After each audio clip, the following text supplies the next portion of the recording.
So this is the maxilla of the right side. This is the body of the maxilla this is the zygomatic process of the maxilla, and this is the zygomatic bone. This is the frontal process of the zygomatic bone, and this is the body of the maxilla.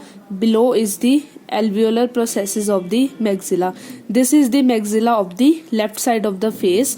Now this is the roof of the orbit. We can see this is the front view. This is the orbit. This hole is the orbit, and this is the actually floor of the, it's not the roof, it is the floor of the orbit. And from front we can see a foramen over here. This foramen is known as the infraorbital foramen, through which the infraorbital nerve comes out.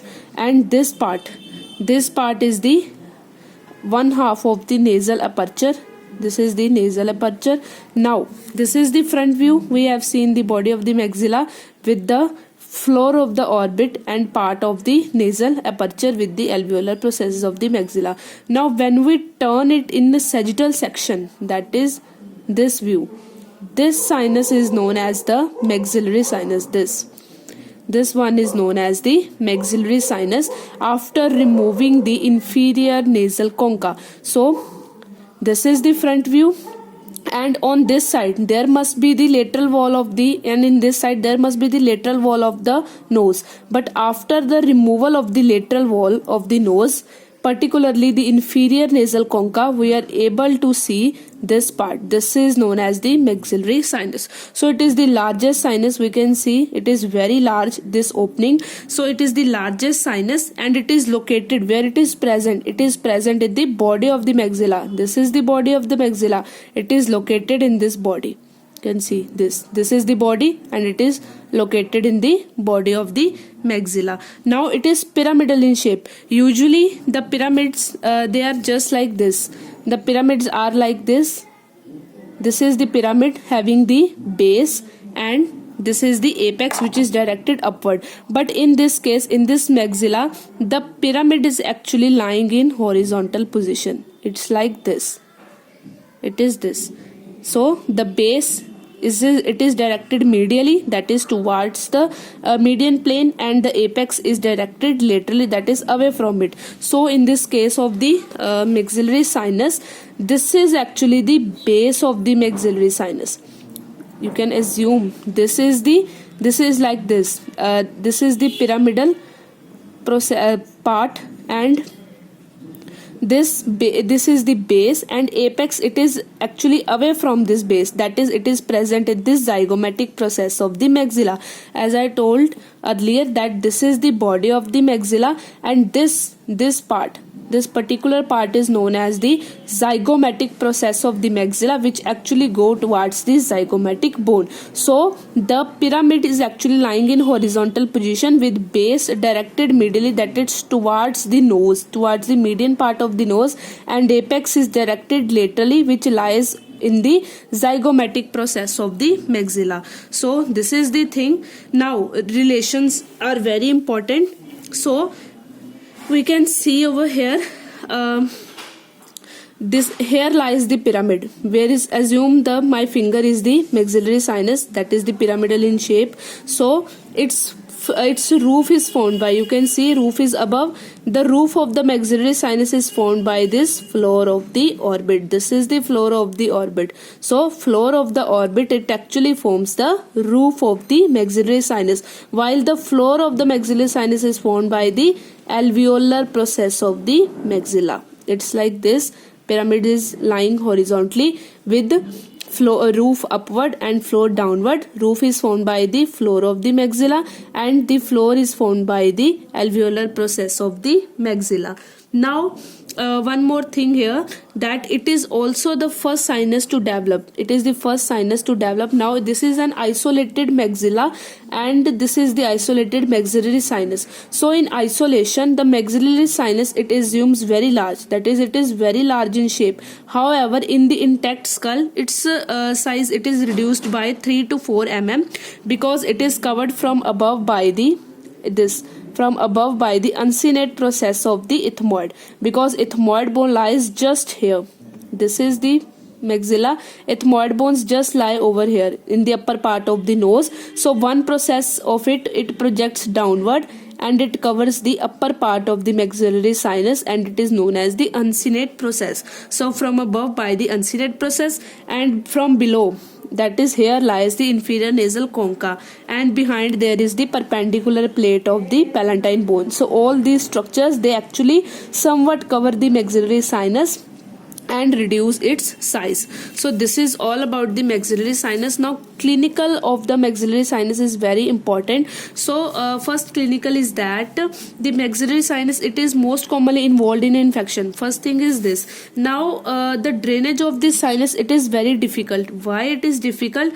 Because its ostium, that is this opening, it lies at a higher level than its floor. You can see over here, this is the floor of the maxillary sinus, as I told earlier, that it is formed by the alveolar process of the maxilla. So from here you can very well see over here that this is the floor, okay, and this is the opening. The opening, it lies at very higher level than that of the floor.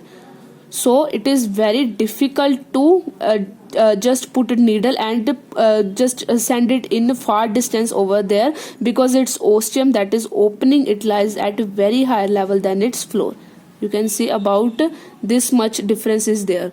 So it is very difficult. Now but if there is accumulation of the pus over here, it will lead to the headache, persistence, common cold and other clinical abnormalities. So we have to drain this out. So there are two methods to drain this maxillary sinus. One method is the antrum puncture. In the antrum puncture, what we done, here lies the inferior nasal concha, just deep to it lies the maxillary sinus. So what we do, we just break the lateral wall of the nose, that is particularly the inferior nasal concha, to open up the maxillary sinus, and then we put up in the needle. Then we put needle here and we inject some of the medications along this needle, and just let it drain through this natural orifice of the nose. That is what we done. We just insert the needle over here, and we with the needle, with the injection, we also send some medications which will clear all the pus over in the maxillary sinus.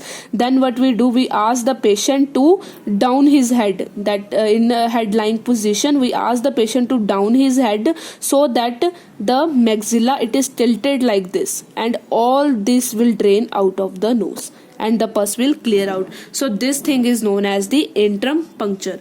While other thing is what we have, make a opening, or we just make a hole in the canine fossa. Here should be our canine fossa. So we make a hole in the canine fossa which directly opens into the, because just above the canine fossa lies the body of the maxilla. So when we make a hole in the canine fossa, it automatically goes into the maxillary sinus. So this is the another method, and it is also known as the Cardwell's Luke operation. So but the most common is the antrum puncture.